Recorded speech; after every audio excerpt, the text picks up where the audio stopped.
jika engkau dingin atau panas. Jadi karena engkau suam-suam kuku dan tidak dingin atau panas, aku akan memuntahkan engkau dari mulutku. Kemudian Wahyu 3 ayat yang ke-17, firman Tuhan berkata, karena engkau berkata, aku kaya dan aku telah memperkayakan diriku dan aku tidak kekurangan apa-apa, dan karena engkau tidak tahu. Nah, berarti di mata Tuhan mereka tidak tahu meskipun mereka merasa kaya, merasa telah memperkayakan diri dan merasa tidak kekurangan apa-apa. Tapi Tuhan berkata, engkau tidak tahu bahwa engkau melarat dan malang, miskin, buta dan telanjang. Bapak, ibu, suami istri yang dikasihi Tuhan, pada saat kita mengadakan honeymoon yang kedua, biarlah kita menelisik keadaan rumah tangga kita.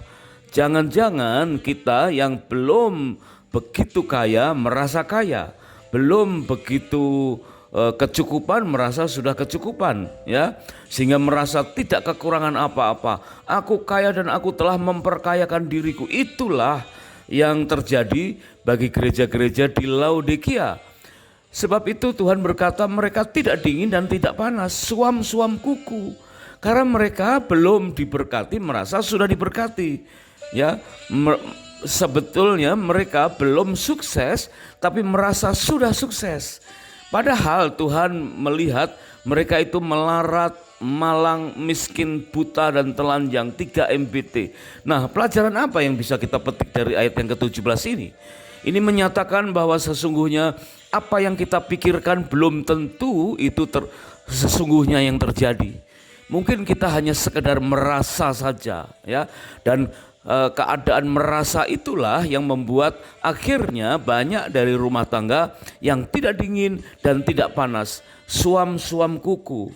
Meskipun kita mengacu kepada arti kata kota Laodikia atau Laodicea yang artinya justice of the people, yaitu keadilan atau kekuasaan rakyat, semacam gereja yang menerapkan demokrasi. Wah, seolah-olah itu indah sekali, ya, menghargai apa kata setiap orang. Semua orang mempunyai wewenang, mempunyai hak untuk mengutarakan pendapatnya. Ya, itulah ya upaya-upaya ingin untuk menghargai satu dengan yang lain. Tetapi Laodikia akhir-akhirnya kita tahu runtuh dan tinggal puing-puingnya saja. Berarti ada sesuatu yang salah. Jadi bukan sekedar menghargai orang lain, menghargai pendapat orang lain, atau menilai satu suara itu sangat berharga dan merasa itu cukup. Nah, kadang-kadang itu karena kita merasa saja, ya, merasa bahwa justice of the people itu cukup. Padahal kalau kita kembali ke rumah tangga kita, maka suami istri harus menerapkan otorisasi yang benar di hadapan Tuhan. Suami sebagai kepala, jelas sebagai pemimpin, sebagai imam, sebagai nabi, sebagai raja. Dan istri sebagai penolong, pendamping dan penghibur. Dan anak-anak tentu mengikuti kebijakan dari sang kepala yang ditopang oleh istri sebagai penolong. Ya, artinya otorisasi sebuah rumah tangga itu di mata Tuhan udah jelas. Tuhan sudah menerapkan rambu-rambunya, ya, di mana ada strukturnya, ya, di mana Kristus adalah kepala jemaat, di mana suami adalah kepala istri. Demikianlah otorisasi dari setiap rumah tangga. Tetapi Laodicea mungkin karena didesak, ya, didesak untuk menghargai satu suara sangat berharga dan setiap orang mempunyai hak untuk berpendapat, maka akibatnya Laodicea menerapkan justice of the people. Dan apa yang terjadi? Mereka semuanya merasa sudah sukses padahal belum sukses, ya. Merasa sudah mencapai puncak padahal belum mencapai puncak. Terlalu cepat puas dengan apa yang dicapai padahal sesungguhnya belum mencapai apa-apa. Jelas Tuhan berkata, mereka sesungguhnya melarat, malang, miskin, buta dan telanjang. Memang ini hal-hal atau istilah yang bersifat kiasan, ya. Tetapi dari kiasan ini kita bisa melihat bahwa apa yang dilihat Tuhan itu ternyata sangat berbeda dengan apa yang dirasakan oleh setiap orang di kota Laodicea. Bapak, ibu, suami, istri yang sedang mengadakan honeymoon yang kedua, coba kita perhatikan rumah tangga kita. Bagaimana kita mungkin punya keinginan, punya cita-cita ya untuk agar rumah tangga kita punya planning seperti ini, seperti itu. Baik, itu bagus ya. Tetapi ingatlah bahwa cita-cita itu merupakan sebuah perjalanan. Ya, cita-cita itu bukan garis akhir. Artinya kita jangan cepat-cepat merasa seolah-olah sudah mencapai garis akhir, padahal kita masih belum setengah jalan. Ya, orang-orang Laodikia merasa aku kaya, merasa aku telah memperkayakan diriku, merasa aku tidak kekurangan apa-apa. Padahal di mata Tuhan 3 MBT, melarang, melarat, malang, miskin, buta, dan telanjang. Sehingga mereka tidak dingin dan tidak panas. Apa yang terjadi? Karena mereka suam-suam kuku. Ya, ayat yang ke-16, jadi karena engkau suam-suam kuku dan tidak dingin dan tidak panas, aku akan memuntahkan engkau dari mulutku. Wah, sangat memprihatinkan ya.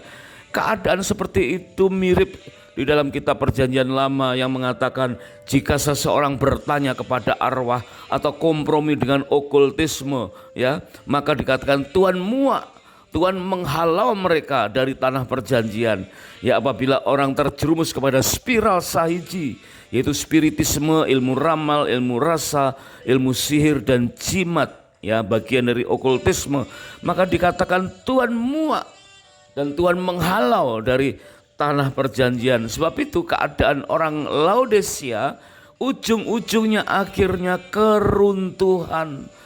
Rumah tangga yang runtuh, rumah tangga yang hancur, yang meskipun berhasil membangun sesuatu yang fisik, yang megah, yang kuat, kota yang megah, gereja yang besar, tetapi hari ini kita bisa melihat di negara Turki modern saat ini ya, gereja itu atau kota Laodikia itu tinggal reruntuhan, hanya tinggal peninggalan arkeologi yang ya hanya sekedar bekasnya saja terlihat dulu pernah besar, tetapi akhir-akhirnya ternyata runtuh. Nah, pada masa honeymoon yang spesial, tentunya dengan hati yang terbuka, berkesempatan kita menguliti kelemahan dalam rumah tangga. Ayo kita cek and recheck, kita fokus dengan keadaan rumah tangga kita. Jangan sampai ada pengalaman-pengalaman yang pernah terjadi di Laodikia ada dalam kehidupan rumah tangga kita. Mari relakanlah ya, kita menguliti kelemahan dalam berumah tangga, kelalaian pola bergereja sebagai keluarga rohani, dan menegur kesalahan di dunia kerja. Benar-benar saatnya kita melakukan introspeksi dan rela belajar dari kesalahan. Nah, bagaimana jika suami atau istri atau bahkan kedua-duanya hidup seperti orang-orang di Laodikia? Ya, kita perlu dengan rendah hati untuk mengupas tuntas kelemahan-kelemahan itu. Jadi bukan hanya Efesus, bukan hanya Smyrna, Pergamus, Tiatira, Sardis, ya atau Philadelphia, tetapi terutama hari ini adalah Laodikia. Karena Tuhan tahu apa yang orang Laodikia kejar, ya. Mungkin mereka sudah terlalu lama terlanjur mengejar apa yang salah, tidak lagi mempedulikan apa keinginan Tuhan dengan memenuhi kebutuhan setiap kita sesuai dengan keinginan Tuhan, tetapi benar-benar hanya sekedar memenuhi keinginan duniawi semata. Sebab itu mari kita perhatikan kelemahan-kelemahan yang terjadi, yang saat ini ada yang mirip dengan keadaan kota di Laodikia. Ada praktek-praktek justice of the people dalam rumah tangga, ya, keadilan atau kekuasaan rakyat, semacam gereja yang menerapkan demokrasi, rumah tangga yang menerapkan demokrasi. Semua berharga, memang semua berharga ya, suami, istri, anak-anak semuanya berharga. Tetapi ketika berbicara soal otorisasi, maka kita harus memakai otoritas yang benar sesuai dengan kehendak Tuhan, yaitu suami sebagai kepala, istri sebagai penolong, dan anak-anak tentu tunduk ya dan hormat kepada orang tua. Semua jemaat dalam gereja di Laodikia ingin didengar, ingin berpartisipasi dengan usulan-usulan, semua pendapat mendapatkan nilai yang sama. Nah, keadaan itu terjadi saat ini ya, di dunia nyata kita. bagaimana media-media sosial mencerminkan justice of the people. Jadi karena sangat berharganya unsur demokrasi, maka semua pendapat bebas muncul di setiap media sosial. Perhatikan YouTube, TikTok, ya, Instagram, X, apapun media sosial yang kita gemari, semuanya mencerminkan adanya justice of the people, bahwa semua pendapat itu berharga. Nah, karena semua pendapat dihargai, karena semua pendapat itu akhirnya muncul di permukaan, maka ada beberapa orang yang merasa mayoritas dan minoritas. Mungkin tidak merasa sebagaimana minoritas pada umumnya, tetapi akhirnya berpasrah atau menyerah begitu saja karena ya udahlah, karena mayoritas berkata begitu, ya, karena semua orang berkehendak seperti itu. Akhirnya orang yang tidak punya kehendak seperti itu akhirnya diam saja, ya. Sehingga seandainya ada tantangan di sebuah gereja untuk menabur, untuk melakukan kegiatan, akhirnya banyak orang ya udahlah, ikut aja lah, ya, entah itu menurut pandangan akhirnya berakibatkan baik atau kurang baik, salah atau ternyata kurang benar, ya, atau benar, udahlah pokoknya ikut aja, sekedar ikut ala kadarnya. Itulah suam-suam kuku, ya, itulah yang tidak dingin dan tidak panas, ya, sikap hati yang udahlah ala kadarnya, ya. Bahkan akhirnya mereka seolah-olah seperti kompak, ya, mudah kompak, massa yang besar, mudah digerakkan, tapi bukan dengan hati yang sungguh-sungguh mengasihi Tuhan. Urusannya dalam ibadah bukan untuk Tuhan, ya. Di dalam rumah tangga urusannya bukan demi kesatuan hati, tetapi karena ya udahlah ngalah, ya, karena sebagian besar mempunyai keputusan A, ya sudahlah, ya, dan tidak berani berkata sebaliknya. Akhirnya mereka sepertinya kompak, ya, mereka semuanya memberi, menabur untuk kegiatan-kegiatan yang sama, tetapi mereka memberi bukan karena mengasihi. Dan kita tahu pasti, ya, bahwa orang mengasihi pasti ingin memberi, tapi orang yang memberi belum tentu karena mengasihi. Bisa saja karena ya sudahlah, ya, karena yang lain sudah memberi, sudah ala kadarnya. Nah, hari ini coba kita cek keadaan rumah tangga kita dengan keadaan zaman seperti ini. Sumber daya berbagai bidang tersedia dengan berlimpah, dengan kecenderungan untuk hidup dalam kemapanan dan kenyamanan. Ya, setidaknya merasa mapan, setidaknya merasa nyaman. Sebab itu di hadapan Tuhan orang yang merasa mapan, merasa nyaman, mereka dianggap sebagai tidak dingin dan tidak panas. Oleh sebab itu mari kita cek, ya. Dari beberapa waktu yang lalu saat pandemi kita mengenal ada ibadah yang awalnya onsite kemudian online.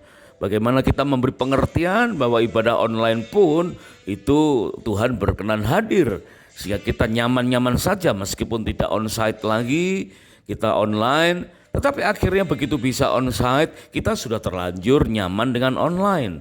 Sehingga ada dua pilihan, ya, bisa hybrid, bisa onsite, bisa online.